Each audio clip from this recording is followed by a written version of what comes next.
Salibonani babukeli labalaleli, siyabonga ukuhlangana njalo kusifundo sesithathu lapho kulikota sikhangela uthando kaNkulunkulu lobuqotho bakhe. Namhla sikhangela ukuthokoza uNkulunkulu. Kuhle ukuba ndawonye, okhulumayo ngumfundisi Miladi Benza. Cela engilabo ngapha baziveze. Salibonani balaleli lababukeli, siyathaba ukuhlangana njalo kulesi sifundo sanamhlanje olibingelelayo umfundisi uKhonzile Khumalo. Salibonani bathandekayo, siyalamukela kusifundo sakuyona leyiviki kinanye ngoMsisi Sibonene Mhlanga. Abukeli labalaleli kuzo zonke izindawo ngiyalibingelela ngegama likaJesu. Okhuluma lani nguKlinus Maphosa. Sathatha leli thuba ukubana sibe lomthandazo. Baba wethu osezulwini, siyabonga kusinika ithuba lokubana sifunde sona lesi sifundo. Sinxusa umoya wakho ingcwele ukubana chasise sona lesi sifundo kubalaleli ngitsho lakubabukeli, lathi sona lesi sifundo sesiguqula izimilo. Ukuphatheka kiso kungabi yize, kwelinye ilanga nxa usisiza sisindiseke ngegama likaJesu. Amen. Siyabonga. Siyamukelana njalo bafowethu esifundweni sanamhlanje esithi sona ukuthokoza uNkulunkulu. Ngiyakwazi ukuthi lapha esikhona sonke siyakufisa ukuthi sithokozise uNkulunkulu ngoba ngumdali. Asibe ndawonye kulesi sifundo, sizabala ivesi ethungamela isifundo sethu. Uzafanele ngo-3 verse 17. Verse 17, uJehova uNkulunkulu wakho ulawe, ulamandla okukusindisa, uzathokoza kakhulu ngawe, uzakududuza ngothando lwakhe, uzakuthokozela ngokuhlabelela. Nxa silalela ivesi leyi ngokuloba komlobi, ukhuluma ngoNkulunkulu olothando lothokozayo, efisa futhi ukuthi sibe lokudlana naye simthokozise. Siphuma lani kule ivesi? Mfundisi, singatholani kule ivesi nxa sikhangela uNkulunkulu olothando futhi efisa ukuthi sibe dlalane naye siphinde simthokozise njengabantu bakhe? Siyabonga mfundisi. Nxa ngikhangela ke ivesi leyi isivezela kakhulu ukuthi uNkulunkulu okokuqala kuyinjongo yakhe ukubana asisindise. Ngoba ikhuluma ngokuthi ke uphakathi kwethu njalo uza kusisindisa. Angasisindisi kuphela, ithi yona uNkulunkulu uzathokoza ngathi. Nawo kusitsho ukuthi ke isifiso sikaNkulunkulu ke yikubana ekucineni kwakho konke kube khona intokozo. Kuye uNkulunkulu lakithi ibe khona intokozo ngalokho uNkulunkulu abesenzele khona. So yiyo enguthola kakhulu lapha umgomo kaNkulunkulu ukuthi ekucineni umuntu athokoze, naye uNkulunkulu athokoze. Kusitsho ukuthi khona nxa umuntu elahleka uNkulunkulu kathokoze. So yikho engikutholayo ke laphana kuyona le ivesi nxa siyikhangela. Siyabonga. Yes, bengifisa ukuthi ngingezele kulokho okuthintwa ngumfundisi ukuthi ngibone ngani sona lesi sifundo kumbe yona leyikota izasincedisa ukuzwisisa kuhle isimilo sikaNkulunkulu lenjongo kaNkulunkulu ngomuntu. Ngoba nje siyakwazi ukuthi kumpikiswane enkulu ye-great controversy, uSathana kulwisayo isimilo sikaNkulunkulu kumbe lokhu uNkulunkulu indlela uNkulunkulu aphatha ngayo umuntu. So uSathana uletha ama-charges zokuthi uNkulunkulu i-creation yakhe kalandaba layo, indalo yakhe kalandaba lomuntu. Kodwa mbone ngani isifundo lesi sizosambulela kuhle ukuthi uNkulunkulu osithandileyo. Last week sike sathinta nge-unconditional love, ukuthi vele uthanda abantu kungakhethalekile ukuthi benzeni. And nxa esebathandile, isifiso sakhe ngomuntu ukuthi abe lobudlelwano lomuntu obuphilayo obalahlekele umuntu ekungeneni kwesono. So sihle sibone i-character kaNkulunkulu ibuya kuhle ukuthi lanxa uSathane lethu ukuthi uNkulunkulu, siyacabanga ukuthi abantu siyagcina sicabanga ukuthi uNkulunkulu ivini imkhuhlane, uNkulunkulu kufa nguyokulethayo nguyo njani. So isifundo sethu sizasincedisa ukuzwisisa kuhle isimilo sikaNkulunkulu lenjongo yakhe ngomuntu. Kunjalo. Okunye mfundisi, nxa sifunda ivesi lapho ithi uJehova uNkulunkulu wakho ulawe, ulamandla okusindisa. Olamandla okusindisa nguNkulunkulu. Thina kwethu yikugobela intando kaNkulunkulu.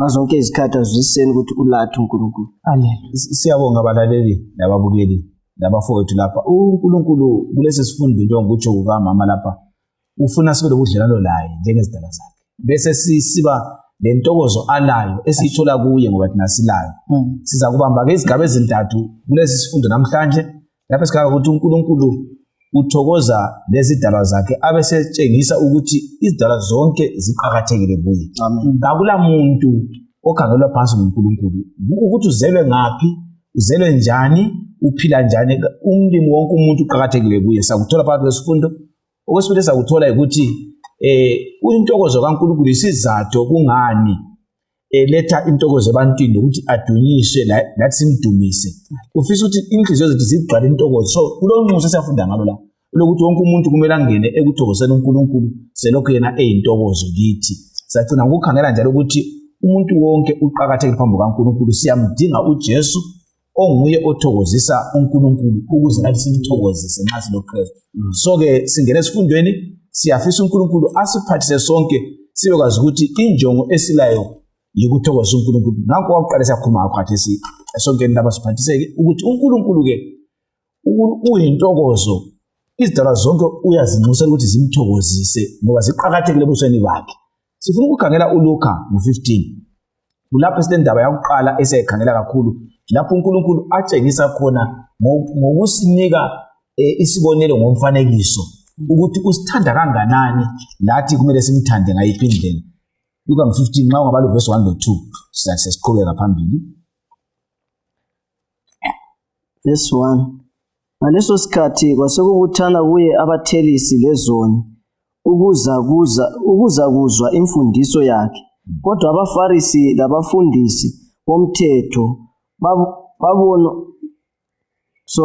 kodwa abaFarisi labafundisi bomthetho bathi umuntu lo wemukela izoni adle lazo kule mavesi amabili esowabala la mfundisi abaFarisi kuyini okubakhathazayo bese sithola sifundo bani ukuthi uJesu mayefika laphana unika isibonelo ukuthi abantu babuthene sokwenziwa into enhle bona babe sebecunuka kuyini okubakhathazayo siyabonga mfundisi esikunanzelelayo ukuthi indlela uJesu afika asebenza ngayo ukuze asisindise kazange akhethe mhlobo kazange akhethe engxenye iklasi yabantu okwakukhangelelwe ngabaFarisi lababhali lapha ukuthi bona babe kuklasi ephezulu babe ngabantu ke abathi bafundile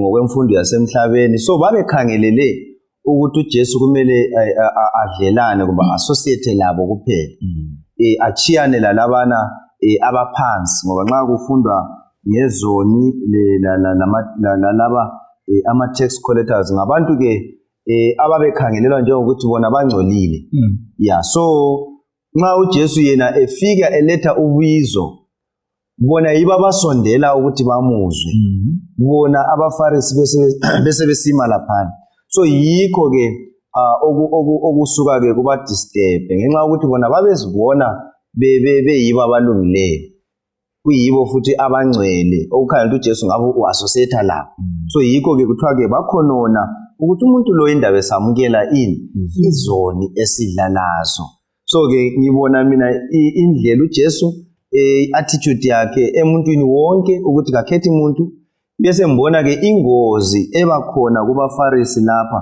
yokuzibona bona bengcwele njalo bezibona bona kuyibo okufanele ukuthi uJesu anike iattention kuphela engakhangela abanye abantu siyabonga mfundisi siyabamba lapha ke abukela labalaleli bisimhlanga uJesu ke useveza lapha ukuthi umuntu uqhakathekile wonke umuntu esebenzisa izibonelo zefanekiso emithathu laphana okulahleka okuthathu sizafunda ukuthi sikukhulume konke kulandelana siqale ngokulahleka kwemvelahlekileyo uvesi ngo4 15 verse ngo4 siphume lesifunda ukuthi uNkulunkulu njengoba eqhakathekisa abantu sifundo bani sisithola kule indlu elahlekileyo lentokozo ebakhona sithola ke ake kuthiwe omunye wenu ulezimvu ezilikhulu bese kulahleka eyodwa kuzo uza kuchiya yini lezo ezingamachumi afica munye khona le egangeni ayedinga leyo elahlekileyo aze ayithole. Ngikho ugcina ku6 ukuthi lapho eseyitholile ayithwale emahlombe ngokuthokoza aye nayo ekhaya abesebiza abangane bakhe nabomakhelwane athi thokozani nami sengiyitholile imvu yami ebilahlekile. Isimhla sifundani la ngoba khangela ukuthi kusenika umfanekiso uqale ngokuthi usitshengisa ukuthi afanele abathokozanga ukuthi udlale ezoni kodwa ke abesenika umfanekiso hayi ngiyalibona ingqondweni uthanda nginika umfanekiso ukuthi umuntu lezimvu eziningi abesechiya eziningi ezingu99 alande yodwa phela khonapho abesesenza idili kuyini uJesu asifundisayo. Siyabonga kakhulu mfundisi. Mina ngifunda lokho ngoNkulunkulu ngomuntu oyedwa. Ithi lapha umalusi elomhlambi wonke kungalahleke yodwa uyachiya umhlambi okhona ayedinga eyodwa. Lithe lingenisa isifundo lathi isigaba esifisa ukusikhangela ngesokuthi ivali kumbe isisindo uNkulunkulu asifakayo emuntwini kumbe esisemuntwini nanje. So khona lokho ukuthi okokuqala ziningi ezikhona ngakuchaya indiva ukuthi hayi anyway nalezi ezinye kodwa kusinika ukuthi nxa esiba deliberate ejonga ukuchiya ayedinga searching diligently adinge ngapha ngicabanga ukuthi nxa isilahleke egangeni laphansi kuthiwa kwezimbali uyabelunguza edinga aze ayizuze untiring ka-give up aze ayithole. Khona lokho kusinikani ukuthi uJesu isisindo asifake emuntwini munye ngamunye sikhulu okunganani ngoba uJesu uthi ukuthi yena kafani lathi ukubala kwethu ukuthi hayi ezilongezi lezi ezinye zingaba khona kodwa ukuthi uyaphuma ayedinga oyedwa olahlekileyo kuNkulunkulu ulesisindo esimangalisayo. Yazi ngize ngicabange ukuthi mfundisi nxa singathi sisenze umsebenzi mhlawumbe we-effort ukuthi ngizabe ukubisa kithi kuphenduka umuntu oyedwa effort yonke i-effort yonke yethu singenza ngoba uzwile ukuthi uthe lapha lo ubuya eyejadile abe serijoyisa athokoze abize labangane ozanini lincedise ukuthokoza ngoba okade kulahlekile sokufuna. So bese ngizibuza ukuthi thina sirejoyisa nxa abantu bebaningi. So kuyingqondo uNkulunkulu afisa ukuthi sizwe ukuthi indlela thina esivaliwa ngayo imphefumulo yikho ubona even mfundisi kwesinye isikhathi lalaba abagogekileyo kungathiwa hamba nje etshumayela ivangeli kukaningi sibedlula. So thina ilihlo lethu lisakhayitha umuntu unjani umuntu ulani kodwa umfanekiso lo usitshela ukuthi uJesu konke lokho kakulalutho kuye ngomuntu. Ngize ngikhumbule i-comment Ellen G. White lapha abhala khona ukuthi even kungumuntu oyedwa owayelahlekile uJesu wayengabuya azomhlenga. Indaba lapha mfundisi noMaphosa isekutheni umuntu munye ngamunye uqhakathekile ngoba kuchiwa ezinengi sesibayini ezivele zivikelekile abeselanda lo yedwa abuye emejadi. Ngifuna lokho sifake umcabango lapha ujule ukuthi kuyini umlimi asinika khona nxa siphathana emakhaya omunye angaqalisa ukuba lihlongandlebe senza njani ebandleni omunye angaqalisa ukuphuma sifundo bani umlimi afuna ukusinika ukuthi umuntu wonke angaze abe ngonjani uqhakatheke kumele simbuthi sifundo bani. Mfundisi okunye lapho mina ngikutholayo la yikunanzelela ivalue yomuntu. uNkulunkulu ubona sonke siyiproperty yakhe ngoba ngakade sikhangela lapha ababhali nabaFarisi bona baletha eyabo imicabango ukuthi abantu babaninele kanjani ukuthi Jesu indaba esidlale zona but lapha ngizwisisa ukuthi uJesu bona labana abalahliweyo bona labana esicabanga ukuthi ngolahliwe mfundisi uJesu yena kibo ubona ipotential. So thina lapha isifundo esiphuma laso njengabantu ukuthi singakhangelelani phansi nometha sisuka kuphi umhlobo kodwa sonke njengezidalwa silethwe nje salingana. Omunye utela the ground is level kakulo omkhulu kakulo omncane sonke siyalingana phambi kobuso bukaNkulunkulu. So isifundo kumele siphume laso lapha njengababukeli labalaleli ukuthi kasingakhangelelani phansi njengezidalwa zikaNkulunkulu. Ibafundisa uverse 9 uthiwa wabiza umakhelwane labangane ukuzothokoza Ngiyakhangela khona bangicabanga ukuthi siyasithi abantu bangaphenduka echechi senze idili lokuthoba. Alright. Yeah.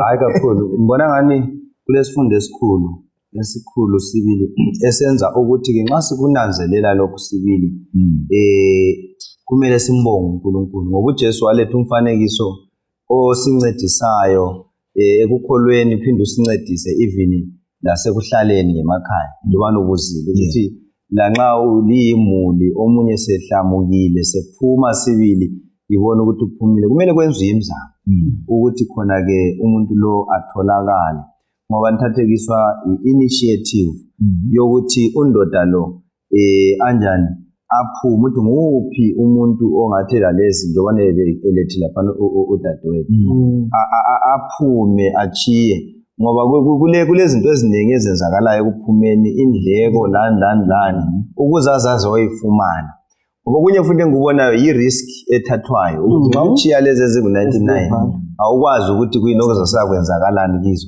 kodwa the fact ukuthi yona leyana la eyodwa ilahlekile iqhakathekile kwenza ukuthi ke umuntu lo ayenze njani aphume ayoyidinga so sibona ke uthando lukaNkulunkulu olujulileyo okumangalisayo umuntu munye ngamunye laphana yikho ke engikutholayo laphana so okunye kuveza khona ukuthi unxusa abangane bakhe ukuthi wozani lithokoze lami akubi yinto yakhe yedwa hayi wozani lithokoze kakumyangisi ukuthi sone sisodwa sibuyile kwenza ukuthi abize abanye.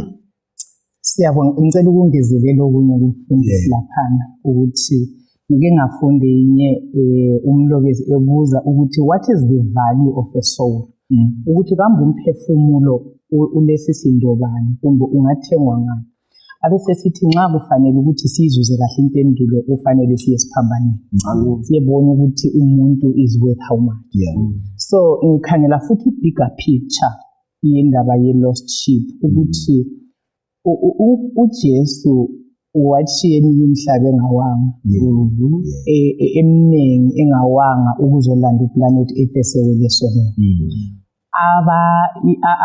abalolwazi ngevastness kumbe ngobukhulu be-universe bathi uplanet Earth ufana le-drop ku-ocean ngitsho ku-universe ukuthi umncane kangaka okokuthi uNkulunkulu wayengayi-blot out of existence kusale kungafilwanga lutho ku-universe kodwa kunjalo uNkulunkulu uchiya imihlaba ingawanga abuye kuplanet Earth ukuzothatha imve yodwa elahlekileyo. Umfundisi uthinta indaba ye-risk ukuthi enye risk mina ngiyibona ekuthini ekudingeni leyo yodwa kule risk khona lapho kulemkando kulameva kulokulimala okukamalusi so uJesu udele uthathe yona leyo risk ukuthi angehluleka kumbe angehlukana loNkulunkulu eternal wayithatha risk njalo ukuzofuna uplanet Earth yikho engikuzisisayo ukuthi kakho ongayizwisisa indlela uKristu ayihambayo ukuzahlenga umuntu kakho even yena yayiyendlela indlela yakhona ukuthi esuka kumenja esiye esiphambanweni indlela iyahamba njani wazimisela ukuthi umuntu amfune kunjalo so sikhangela ivalue isisindo ukuthi akulandaba kukhanya kukuncane kangakanani akulandaba ngani kakhulu kodwa kungafumaneka kuletha intokozo ungayifunda kuhle ithi uJesu iyayicomment ekhona kuJohn chapter 19:30 ethi it is finished ukuthi uJesu esitsho yena liyani inkulumo wayesitsho ukuthi umhlaba usuthethwe esandleni sikaSathane so kuthiwa the sons of God shouted for joy ngiyakuntokozo ebakhona le celebration ebakhona nxa lokho kulahle okade kulahlekile sokuthola ke siyabonga balelwa abukeli asibeni ndawonye njalo siqhubeka ekucabangeni ukuthi wonke umuntu uqhakathekile njalo indaba yentokozo sesinikwe kudala ngesiphambano kumele samukele unxuso lolu lokungena entokozweni ngokuphila loKristu asithinteni imfanekiso esichile embili yana singadluli kulo mfanekiso wendibili elahlekileyo le ndodana yelahleko imvu sesibonile ukuthi kuthokozwe itholakala indibilithi layo kuthiwa wadinga waguduza wathanyela waze wayithola nayo futhi kwaba lokujabula lokunxusa lutho nolahleko asiqhathanise nini lapho ukuthi uNkulunkulu ngezifundo lezi kuyina kulethayo kithi ngokulahleka kwethu njengabantu lokudingakala kwethu lokuqhakatheka kwethu ukuthi sibuthwe singayekelwa nje lanxa sintule kanganani kusemulini kusebandleni kusesigabeni kumele umuntu abuthwe atshengise indlela yokuphila sifunda na yebo mfundisi. Okay. Ngikhangela kakhulu ama parables nalana amabili ngoba uJesu azafakela ama parables wayelokhu ephendula ukukhonona kwabaFarisi namaScribe ukuthi khona umuntu lo udla lezo njalo ahlale lazo. So ubanika umfanekiso wemvelo lahlekileyo abanike umfanekiso njalo owendibilithi elahlekilayo ukuthi umama lo uthatha isithathi sakhe ele10 kithi-ke nje indibilithi eyodwa kodwa athatha isikhathi enze njani athanyele adinge ukwenzela ukuthi khona ekugcineni ize injani ifunyane. Ngibona futhi uthando lukaJesu khona lapha uthando lukaNkulunkulu ngoba ukudinga indibilithi uthanyela kuthatha ukubekezela kuthatha ipatience. So uNkulunkulu uba le patience enkulu ngesoni esiyabe silahlekile kusifundisa lathi ukuthi kumele si-exercise i-patience for abanye abantu ukubabekezelela ngoba umlimi uyabe banika ithuba lokuthi baze banjani bafunyanwe labana abantu. So yikho engikutholayo nje ngamafitshane laphana ngendibilithi.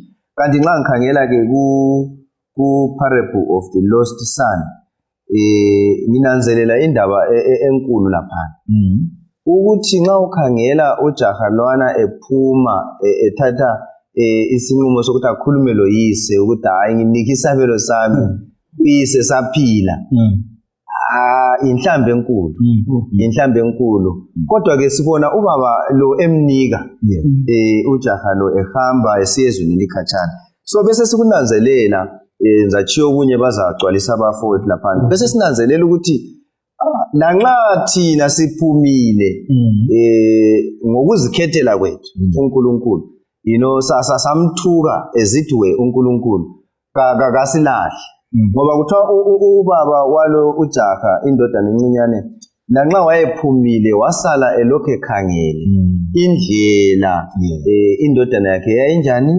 eyayihambe ngayo. So kusivezela kakhulu ukuthi uNkulunkulu lanxa siphumile sizikhethele sahlamuka stili uthando lwakhe loliyana luyala lokho lusilandela lapho sihambe khona. Yebo. Siyabonga into enthathekisayo uJesu lethi imzekeliso. Uzama ukuthi kuzwisiseke ukuthi nxa sesikhangela indodana le endala yayikhona. Yona yayizibona ngathi isafe kulalwana olahlekileyo. Kwesinye isikhathi mfundisi kuyenzakala ukuthi nxa ngise-church ngibona ngathi ngingcono kulalabana abangabuye e-church. But indaba ayipheleli khona lapho. Labana bayamdinga uThixo lathi siyamdinga loba sisebandleni. Ngoba kungenzakala ukuthi ngiphakathi kwebandla ngilahleke njengale indodana yayitshela ukuthi konke phela ikwenzile.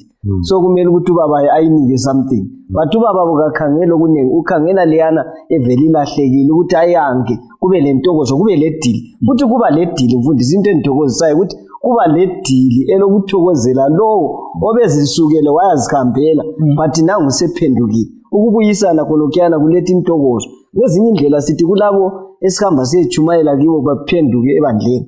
Kumele kube lentokozo emangalisayo ngoba sibabuyise kumsindisi onguyena othokozayo nxa sisindisekile. Mzimhlanga kuthiwa khona wadingelwa ingubo entsha isambatho esitsha waziwanikwa le ndandatho lezicathulo kutshengisa ukuthi uNkulunkulu xa usiza kuye kakuchiya unqunu. Silentokozo esilindeleyo ungatsho amazwi olawo ngendaba le. Ngifunda futhi eyinye i-bigger picture ngoba anti indaba yokulahleka u-Adam wahle walahleka ngokungena kwesono waba nqunu ngiyakubuza so u-Adam waba nqunu ngenxa yesono so uNkulunkulu nxa esiza ozayo ophendukayo uNkulunkulu uthe kamlahle ngikhumbula mfundisi ukuthi kwahlatshwa iwundlu elembesa uAdam loEva ubunqunu kuveza ukuthi isoni sonke siphendukayo uNkulunkulu ubuya asembese ngokulunga kukaJesu so siyamdinga kangaka mina mfundisi ngiyake ngicabanga ukuthi sithini ngabakade bengekho asebephenduka siyathokoza yini siyafisa yini ukuthi bembeswe ubunqunu kumbe sala lathi kungani umfundisi wathinta indaba kabhuti omdala ukuthi nxa umfana okade lahlekile esezile sethokozelwa segqokiswe ubucwazicwazi wahlatshelwa okunonileyo kuyamkhuba abesecabanga ukuthi yena kade kathandekanga bathi nifunde lokhu mfundisi kuthiwa angila like i-reference yangikhona ukuthi indlela uNkulunkulu asithanda ngayo thina esawayo idlula indlela akasithande ngayo singawanga ngiyakuphoint ukuthi umfana lo owayelahlekile waba intokozo kangaka kuyise okudlula so uNkulunkulu isoni sonke esibuyayo silesisindo esimangalisayo kuye asenzele kahle yikho i-calf ehlatshwayo mina ngicabanga ukuthi i-eternity esizayispenda silobaba sesihlezi ndawonye sesigqokisa ukulunga kukaJesu so ngiyakukholwa ukuthi lanxa bekungoyedwa izulu beliyakwenza ulutho ukuthi lo yedwa abuyiswe agqokiswe ingubo kaKristu. Siyabonga kakhulu balalela babukeli. Liqiniso ukuthi wonke umuntu lapho khona lapho engikhona uqhakathekile phambi kobuso benkosi ukuthi uphile njani ududule ngumhlaba njani yikugula izehlakalo uKristu nxa esibizele entokozweni asimamukeleni ngoba uthi yena kujaha lo osekhonona uthi hayi kufanele sikwenze kumele kwenziwe ngoba lo ubelahlekile sebuyile so izulu kuthiwa liyathokoza isisodwa ukanganani ke nxa sesigcwele kukhonzela uNkulunkulu kasibuyeni ke simazi uThixo ngoba kuyintokozo kuye ukubona siza ekukholweni ngendlela uThixo ahlele ngayo kulokunye mfundisi kulokunye ngubongayo lapha ngoNkulunkulu siyananzelela yini ukuthi ubaba nxa esamukela lumfana obuyayo asimthole emthonisisi ukuthi wena wavele kwathini wena wenzeni imali engikuphe yona uyisenga ngiyakubonisa ukuthi so uthando lukaNkulunkulu lanxa sesihambe sakude kungangakanani loKristu okwethu nxa simuzwe sibiza singavele sichibile open ingalo zivuleke ukuthi asamukele akula interrogation esizadlula ki uNkulunkulu umusa wakhe uthethelele okungeke kuzwisiswe ngumuntu so kasingesabini futhi silakho mfundisi ukuthi uSathane uyasivimbela ukubuyela kuNkulunkulu ukuthi akukhumbuze ukuthi phela wena wacela awusela sabelo ngathi la kukhumbula ukuthi wena isabelo siwasichithanga yabo so kunengi uSathane kuletha ukuthi kusivimbele ukuya kuJesu bathi ukubuya kwalumfana lelihlo likababa elahlala likhangele endleleni kakusinike isiqiniselo sokuthi asibuyeni kuNkulunkulu loba sesihambe sachitha sabanjani umhlaba wasilimaza njani basibuyeni kuNkulunkulu uNkulunkulu kakho awuzamlahla ozayo liqiniso balalela ababukeli siyanxuswa ke ukuthi singene entokozweni loNkulunkulu ngoba kuthiwa intokozo kaNkulunkulu yisizathu sokuthi uluntu lungenela ekuthokozeni lokudumiseni uNkulunkulu akusibambele uMakhubo 149 umlimi ufisa ukuthi abone umuntu wonke osemhlabeni nxa eseze kuye njengalo ade lahlekile lemali yazuzakalayo lemvu konke kwaba lokuthokoza okukhulu isizathu uNkulunkulu asilethele isiphambano ukuthi abantu bathokoze nxa bebuya ekukholweni 149 verse 4 uMakhubo ngokuba uJehova uyathokoza ngabantu bakhe abathobekileyo ubapha umqhele wensindiso uJehova uyathokoza uyela ku verse 2 futhi kulento efika eMondo verse 2 kapha akuthi uIsrayeli athokoze ngomenzi wakhe ukuthi abantu baseZiyoni bajabule ngoJehova wabo liyezwa lapho ukuthi uNkulunkulu uthini uthi uIsrayeli ngabakhonza uThixo ngabamesabayo kuthiwa kasithokoze kuNkulunkulu kungenza yini mfundisi ukuthi uthokoze kuNkulunkulu kodwa ungamlaleli kungenza yini ukuthi ngijabule uThixo kodwa ngisala imlando anginika yona lemithetho wakhe lelizwi lakhe ngoba kuthiwa uIsrayeli kathokoze umuntu kathokoze okwenza uJakalani wathokoza ukuthi wayesesengikhaya esephendukile so uNkulunkulu lapho uthini ngokuthi uIsrayeli kathokoze mina lawe ngithokoze ngiyabuza mfundisi kungenza ukuthi singathokoza siziphilela ngentando yethu singathokoza yini uNkulunkulu hayi ngibona ngani kakuvumi ukuthokoza kuNkulunkulu kuyabe kudinga ukubana khona ke siphila ngemlayo yakhe siphila ngentando yakhe ukuphila ngentando yakhe uNkulunkulu kwenza ukuthi laye uNkulunkulu njalo anjani athokoze ngathi so yikho kukhulunywa ke ngumahubo lapha ukuthi uNkulunkulu uza kuthokoza ngathi kanti lo Israyeli futhi kathokoze ngobani ngoNkulunkulu waye sithokoza ngoNkulunkulu sesikhangela i-bigger picture yalokho asenzele khona yikho okumele kusenze sithokoze nxa sikhangela ngothando lwakhe njengoba lufananisiwe lapha kuLuka chapter 15 indlela uNkulunkulu asithanda ngayo okungalinganisa kiyo okungela ama conditions yikho kusenza sithokoze ngaye uNkulunkulu ngoba ngabe uthando lukaNkulunkulu lulama conditions nxa sikhangela isibonelo sika Luka chapter 15 lapha ebuza ukuthi kanti lapha wenzeni mhlawumbe bekungaba nzima ukuthi sithokoze kuNkulunkulu kodwa singabona i-character kaNkulunkulu la ngendlela asiphathe ngayo ngumahubo othi kasiphathanga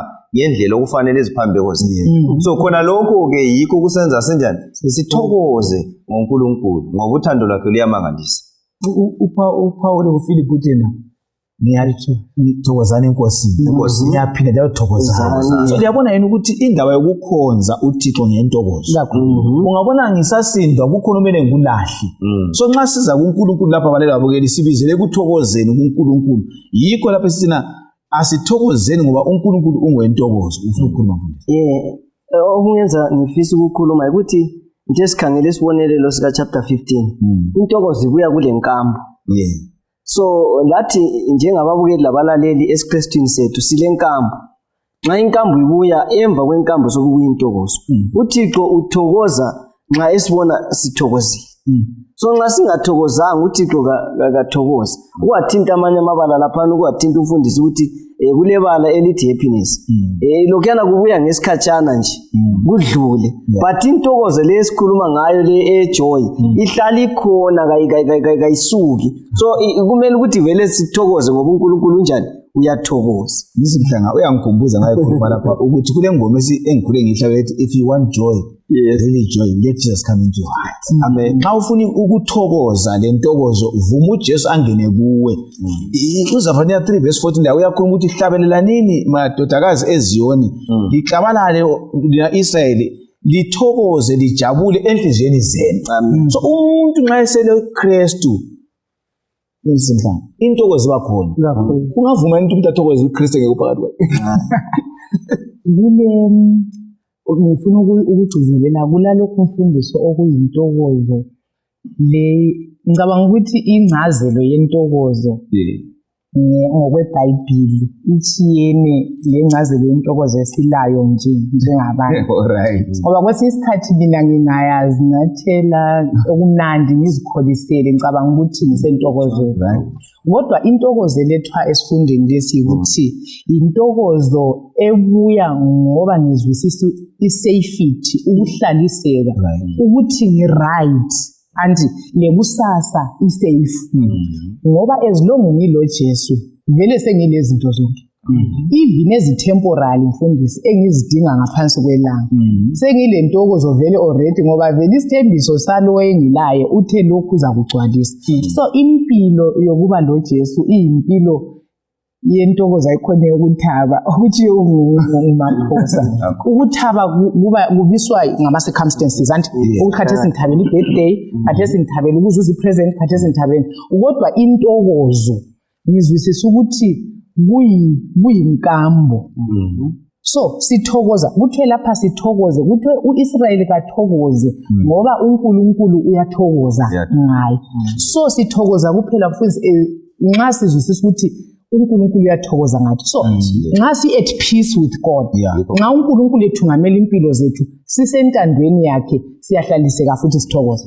So kuyibudlelwano obubona sike sakhuluma ngabo obu two way ukuthi mina kuma conditions engiwaphiweyo awukulalela uNkulunkulu ngiyawamitha. uNkulunkulu ku condition la ku covenant ukuthi yena uzangithanda ngothando olungapheli uyamitha. So bonke sisebudlelwaneni lokuyana ibudlelwano bentokozo ngoba sonke sisesigabeni esifaneleyo sobudlelwano esibubumbileyo. Ukugcwalisa khona. Ngibona ukuthintile. Actually it's a verse. Nxa ukhangela uMahubo ngo-1 ekuqaliseni khona pha. Uthi babusisiwe abangahambi ngezelilo zabantu. Abangahlaliyo enkundleni yabaklolodayo. Kodwa abathokoza ngomlayo kaNkulunkulu banakana ngawo imini lebusuku. So intokozo njengoba sisitsho yahlukile lomthabo happiness, ijoy. Ijoy ibuya ngokuzwisisa njengoba nekulethile ukuthi usendleleni right loNkulunkulu. Unakana ngomlayo wakhe imini lebusuku. Uphila ngezahlulelo zakhe. Khona lokho kungaba njalo sokumele sibe lesizathu sokuthi sinjani sithokoze ngoba uNkulunkulu ngokwenza khona lokho laye uyathokoza ngathi. So ingozi ebakhona ukuthi kwesinye isikhathi engxenye sizikhohlise ngokuthi hayi uNkulunkulu uyathokoza, uNkulunkulu lothando, siphelele khona lapha. Bese sikhohle ukuthi ukuthokoza kwaNkulunkulu over uIsrael kweme ekutheni uIsrael uhamba ngezahlulelo zakhe nentando yakhe. Bengifikelwa ingoma kathesi ukhuluma eyothona ukuhlabelela kuyamthokoza udabukileyo. So umuntu osesuswe phakathi kwamanyala ubonakala intokozo yakhe ngokwenza umlima kutshoyo. Uzakhuleka, uzahlabelela, uhaya uNkulunkulu wakho. So sibalalela wabukeli siyanxuswa lizulu lapho ukuthi asithokozeni lo nkulunkulu osentokozweni yokusindisa esiphambanweni. Nasamukeleni ke ukusilengela kwakhe emthini bese sifisa ukuphila laye kule intokozo. Njengokutsho wabafowethu lapha ayibuyi ngokuzibazela intokozo. Kayibuyi ngemicabango yethu, ibuya ngokuvuma intando yakhe ngigobele lokho akukhulumayo bese ngithokoza enkosini. Ngicela ukungezelela. Yebo mama. Usingabala ngikhaya 149 chapter yonke lana uMahubo loZefaniya 3. Uzafica ecindezela ukuthi intokozo kayibe khona ngoba uNkulunkulu phakathi kwentokozo yokuthi wasisindisa ngomntanakhe. Yebo mama. Okay, ngiyabonga seliyikuthinta ukuthi ngikhangela futhi mfundisi intokozo ukuthi izabanganani ezulwini le-eternity yonke ngalowo umhlaba osubuyile futhi esandleni sikaNkulunkulu. Ngiyayithanda ukuthi kuthasi kuzabuzwa ukuthi suka ngobani lapha. Ngobani? Intokozo ezabe isezulwini kuthiwa kuyatshaywa itrumpet, kuhlatshelwa ingoma salvation, ingoma yokusindiswa ukuthi sibone ukuthi sibe joyful. So uverse 17 laphana kwaZefaniya nguyogcinisa esinika ngokuthi i-eternal joy, i-future pleasure uNkulunkulu azaba layo lalaba abahlengiweyo. So asithokozi lapha kuphela. Le ntokozo lapha sibe le ntokozo even kusasa elizweni elithi uNkulunkulu asilungiselele. Nxa ukhuluma njalo bisimhlanga kuthi kuyanginika ukucabanga ukuthi ngingathi mina ngithokozile ngisitsho komhlabeni kuphela. Intokozo ekhunya lapha intokozo ethi nxa ngiphakathi kwayo iyangithatha futhi ngisuse ngiye kuntokozo elandelayo ngoba ngiphila okuvumelana nalozayo. So kuhle balaleli babukela sikhuthazane ukuthi intokozo esingena kuzo kazibe intokozo ezinganqukeza ikhanda likaNkulunkulu ezulwini ukuthi sithokoza ndawonye ngoba sisuka lapha entokozweni nizalithatha sethokoza futhi ngaphi ekhaya. uNkulunkulu asisize. Sifuna ukunanzelela ke lapha isigaba sethu esilandelayo esingaba ngesokucina ukuthi kambe uKristu uyindingeko yini ukuze sithokozise uNkulunkulu. Nxa singaphila ekuthokozeni uNkulunkulu kambe uKristu uyindingeko yini ukuthi siyamdinga ukuba yithi kwethu, udinga uKristu yini ukuthi size simthokozise. Bamba uHebrews 11 verse 5. Hebrews 11 verse 5 bese sikhangela lo Kolose 1 verse 10. Hebrew 11 verse ngelika 5. Ngokukholwa uEnoki wasuswa kulokhu kuphila ukuze angakuzwa ukufa. Kabonakalanga ngoba uNkulunkulu wayesemthethe ngoba engakathathwa wayengconywe njengowayethokozise uNkulunkulu. Verse 6. Verse 6. Kungela kukholwa akwenzakali ukuthokozisa uNkulunkulu ngoba oza kuye kumele akholwe ukuthi ukhona lokuthi uyabanika umvuzo labo abamdinga ngobuqotho. Kolose 1 verse 10. Kolose 1 verse 10. Kolose 1 verse 10. Kolose 1 verse 10. Sikhuleka ukuba liphile impilo efanele inkosi lokuba lithokozise ngezindlela zonke, lithele izithelo kuyo yonke imisebenzi emihle, ukwazi kwenu uNkulunkulu kukhule. uHebrews ukhuluma ngokuthi uEnoch wamthokozisa uNkulunkulu. Wasekubalwa kuye ukuthi ungumuntu kaNkulunkulu. Lapha ukuthi uyakhuleka uPaul. Uthi sifisa limthokozisa uNkulunkulu. Siphuma la ngezinhlanga. Engikuzwisisayo mfundisi ukuthi ukuze uNkulunkulu athokoze ngomuntu ayikho enye indlela ngaphandle kokumkholwa. Yes. uHebrews nxa uverse 6 esithi umuntu kufanele akholwe ukuthi ukhona. Kuthi ukuthi okokuqala vele mfundisi kumele okuzathokozisa uNkulunkulu ukuthi samukele ukuthi yena ukhona. uJesu futhi nguye ngaye esifika kuNkulunkulu. So ngaphandle kokuthi simkholwe uJesu akulandlela vele singamthokozisa ngayo uNkulunkulu ngoba kuthi ukuthi kuNkulunkulu singeke sifike. Nxa uColossians 1:10 lapho esithi senza ukulunga. Ukhona yini mfundisi ongenza ukulunga? Ngiyacabanga ukuthi ngaphandle kokulunga kukaJesu kakho ngalunga. So kusho ukuthi imisebenzi emihle lokuthi elizithelo zokulunga kweyeme kuphela kuJesu. Thina nxa simkholwa uJesu sisiya kuye. Nguye ngaye esamukelwa ngoJesu lentokozo kaNkulunkulu ngathi ibuya through uJesu ngokumamukela kwethu. Ngaphandle kukaJesu akula ukuthokoza singamezwe uNkulunkulu.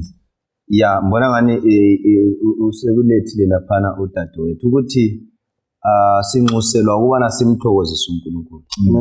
That's fundamental. Khona lokho kakubalekelwa yikho kumele sibe yikho khona. Kumele simthokozise ubani uNkulunkulu, right? Kodwa ukumthokozisa lokho uNkulunkulu kubuya ngokukholwa kuJesu. Ngoba uHebrews uthe khona ngaphandle kokukholwa kakwenzeki umuntu. So sikholwa kubani? Sikholwa kuNkulunkulu through ubani? kuJesu. So singakholwa kuJesu siyamthokozisa uNkulunkulu. So kusitsho ukuthi khona ke ukungakholwa kuJesu kakumenze uNkulunkulu athokoze. Ngamazi nxa ngingakholwa mina kuJesu kumbe nxa ngingakholwa kuNkulunkulu ngingakholwa egameni likaJesu uNkulunkulu is not happy ngami. Kakathokozi ngami ngoba uJesu ngimbeke eceleni. So angazi ukuthi singakubamba njani balalela ababukeli ukuthi nxa uJesu ebekwe eceleni ngiyangizwe izimfundiso lezinkolo ezinengi ezitshiyeneyo ezimbeke eceleni uJesu. Kodwa zisithi ziya kubani? kuNkulunkulu. But uNkulunkulu uthi ngaphandle kokukholwa ngoba masikholwa kumele sikholwe ngegama likabani? likaJesu. Akwenzeki ukumthokozisa uNkulunkulu. So kufanele ke simthokozise uNkulunkulu. Ukumthokozisa kwethu kuzabuya ngokwamukela ubani? uJesu. Ngithathekiswa ukuthi ku chapter sifundile eka Luka leyana ukuthi ubaba esemamukela lona uJakob wambathisa ingubo wamnika iringi wathi kagqokiswe wambuyisela ku status sakhe sokuba ngumntwana lanxa yena wayesingiyenzwe ibisi. So nguJesu kuphela ozenelisa ukuthi nxa sisima phambi kukaBaba sime njengabantu abamukeleke. Nguye osembethisa ukulunga kwakhe asembethise konke sibe sesiba ngamadodana namadodakazi kanjani kaNkulunkulu amukeleka. So ngaphandle kukaJesu asamukeleki phambi kukaNkulunkulu. Silonxuso ke lapha bazali. Uvula futhi uKorinte 5 verse 9 wesibili. Ngizwa kusilonxuso nxa mfundisi ekhuluma ukuthi ngaphandle uHebrews ngaphandle kokukholwa kule ongathokoza uNkulunkulu. So ukukholwa sikholwa kuJesu onguyo indlela yokusisezulwini. So lapha siyanxusa balela ababukeli ukuthi inkolo yami leyakho injani kayisiyo indaba nguJesu.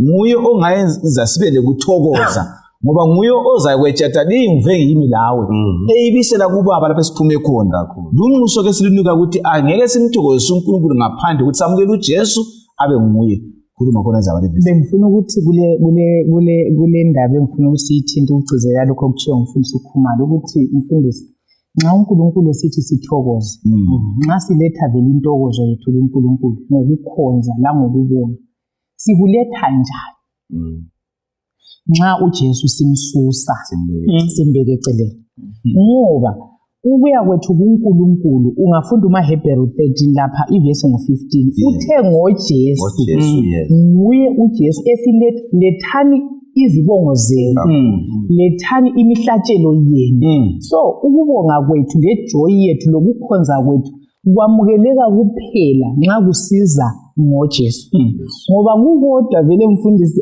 ubani ongafika kuNkulunkulu so kusibisela kuthando lukaNkulunkulu le sacrifice kuthiwa le risk uJesu ayithathayo ukuze ingozi ukuze yena ame phakathi laphakathi komuntu owonileyo lo nkulunkulu ongcwele abuyise lokhu kokubili so ngoJesu nguye yedwa esingabuyela ngaye kuNkulunkulu akula muntu ongasuka aye kuNkulunkulu ngoba isono esiyiso sona lobungcwele bukaNkulunkulu akungenelani so simdinga kangaka uJesu njengendlela njengomediator omi phambi kwethu phakathi laphakathi kwethu lo nkulunkulu 2 Corinthians 5 verse 9 nomcabango omunye laphana ngakho sikwenza kube injongo yethu ukuyithokozisa nangabe sisekhaya emzimbeni loba kude lawo nxa usiya kuKorinto uThesalonika waqala ngo4 verse 11 laphana kulamazwi athena ekuhambeni kwenu hambani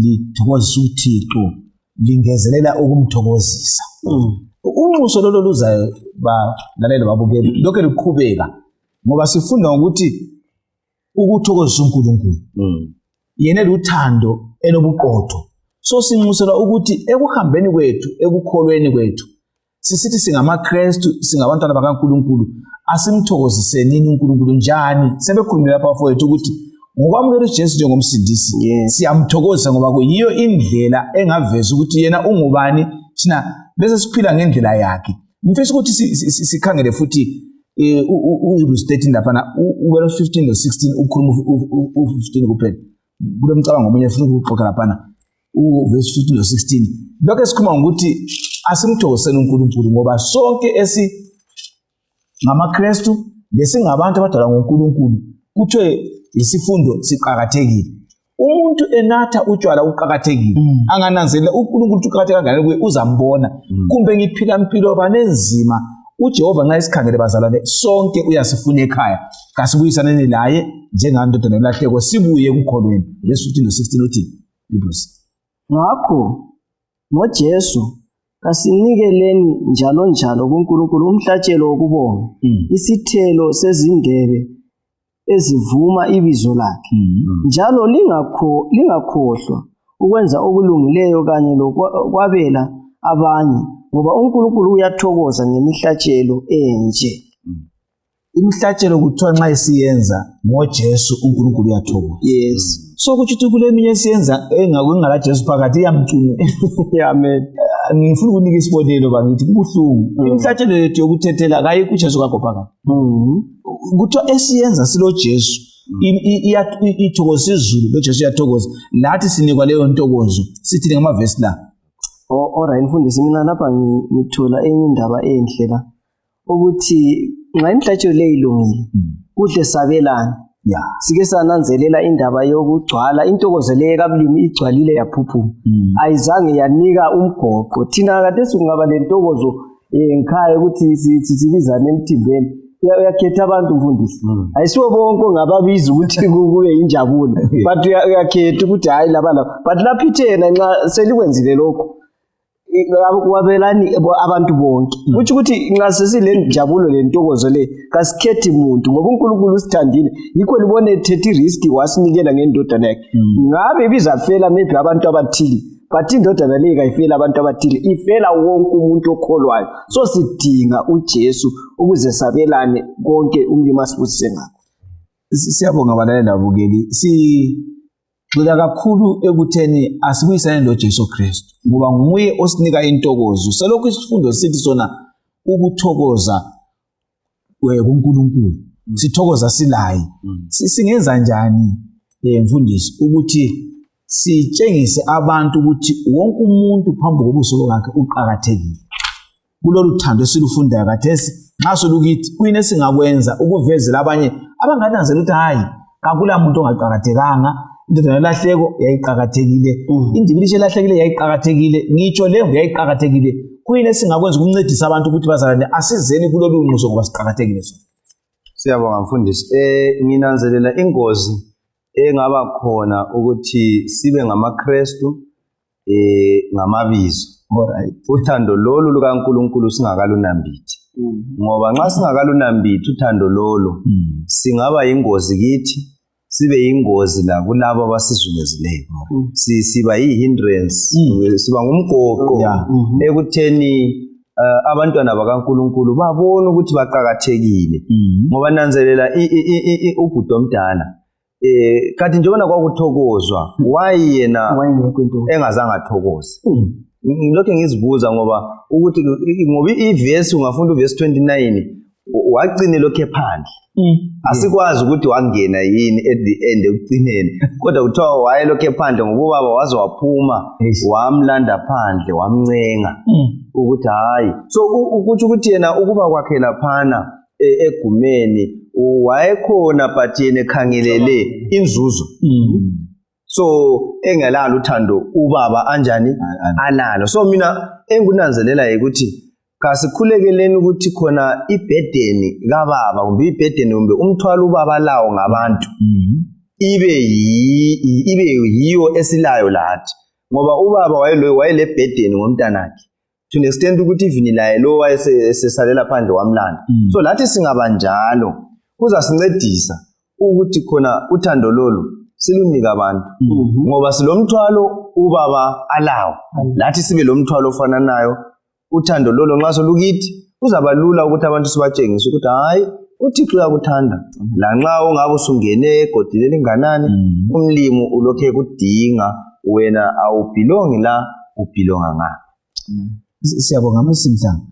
Njengoba abantu sizikhangelela phansi kangaka usekhuluma umfundisi ukuthi sincedisane ungaba lesibonelo mina nginesibonelo engisikhangele ukuthi umama lowana weSamaria uthe esevezele uJesu wamkholwa wamukela intokozo kaKristu kayigcina ngakuye wayatshela abantu. Senzeni lapha njengoba abanye siyangena ebandleni sizithulele sikhohle ukuthi intokozo ayisoyami ngedwa ngingayizuza ayichaphakele kwabantu. Siyabonga umzekeliseli uletha mfundisi. Likubeke kuhle lathi umama lwana wayeseyamukele. Vele ungamukela uthando lukaJesu awusalufana okokuqala. Lolo thando anti uJesu uthi kumama lwana oza nathala amanzi uthi kuye kuzaba yiwell ezaphuphuma igcwale indawo yonke kanti usithi ukuthi labo mileyo kuwe bazazuza ukunatha. So step number 1 mfundisi ukumazi uNkulunkulu sibe lo uthando lukaNkulunkulu esiludiscuss last week sisithi kalukhethi kaluzenzisi uthando lwakhona alula hypocrisy alukhethi mhlobo. Anto lethu mfundisi ngolokuthi ubani angangipha lokhu lami ngizathu ungani kuluthando kodwa uthando esiludinga step number 1 luthando lukaNkulunkulu olo unconditional.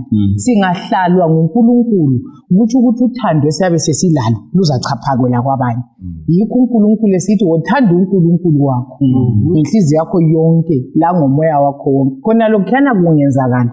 Then umakhelwane ukumthanda lokumbiza nxa simbone sengozini lokumncedisa simbone swele akusoze kube yibhedeni kodwa kuba yipart of imvelo yethu sesidalwe kutsha ubuNkulunkulu yibo sobugeleza kithi. So uthando lukaNkulunkulu yilo embone ngani lushota kumaKristu ngoba olwamaKristu lokho lusakhetha ukuthi hayi laba kunje laba kunje. So engikubonayo ukuthi kasibizeni bonke as long uthando lukaThixo silwamukela. Akutsho maphosa ukuthi kumele ukuthi thina esingabathungameli ebandleni lanxa sokuthi ungumKristu phakathi kwemuli wedwa singumthungameli ekulungeni kumele sikwazi ukuthi angingcono kulalabo angibancedise lami ukuze bafane lami mina ngizanxusa uJesu ngiphakathi kwami abese bancedisa indimo siyakhuleka ukuthi ngasiphathise bathandekayo sikwazi ukuthi sonke sinxuselwa lapha ekuthokozeni noKristu singamamukela yena sesithokoza sifane lalo ndodana lahleko kanye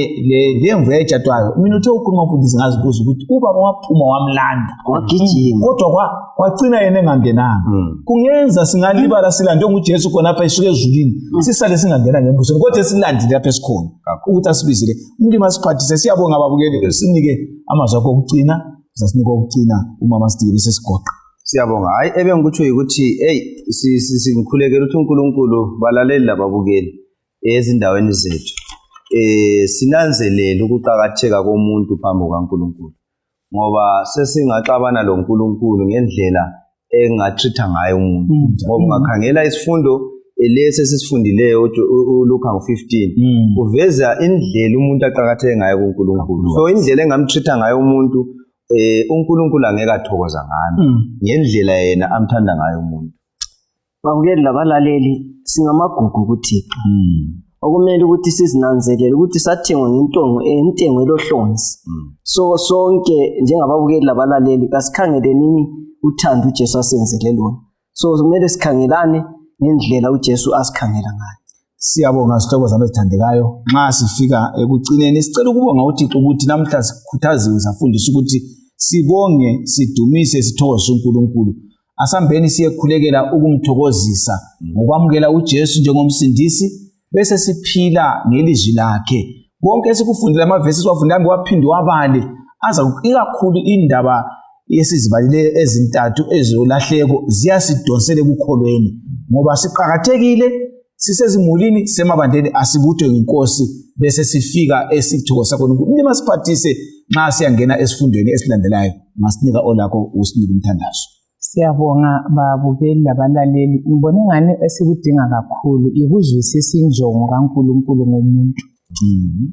abafarisi kuthiwa kibo babemi ukuchothoza ukusola ukwenzana uJesu okwamenza adlele ezoni ukuthi yizwe asuke ezulwini ezilandile so wayekubusiness yalokho akulandileyo so ngibone ngani lathi ukuze sikhangelane kuhle sibambane kuhle sithithane kuhle sinikane uthando olufaneleyo bekufanele ukuthi sizwisise uNkulunkulu lothando lwakhe ngomuntu ukuze senelise ukubambana ngendlela uNkulunkulu ayikhangeleleyo asicimezelini sibe nomthandazo baba wethu oyingcwele othandekayo okhoneka ezulwini siyabonga ukuthi uyasithanda vele indaba yomhlatshelo wesiphambano iyasitshengisa ivali oyifaka emuntwini munye ngamunye sizathina ekwehlulekweni kwethu lesonweni sikhona ukukhangelana ngelihlo lokwehlukanisana ngemihlobo langenzuzo sicabanga ukuthi kulabanye abangafanela umbuso abanye bengawufaneli khona lokho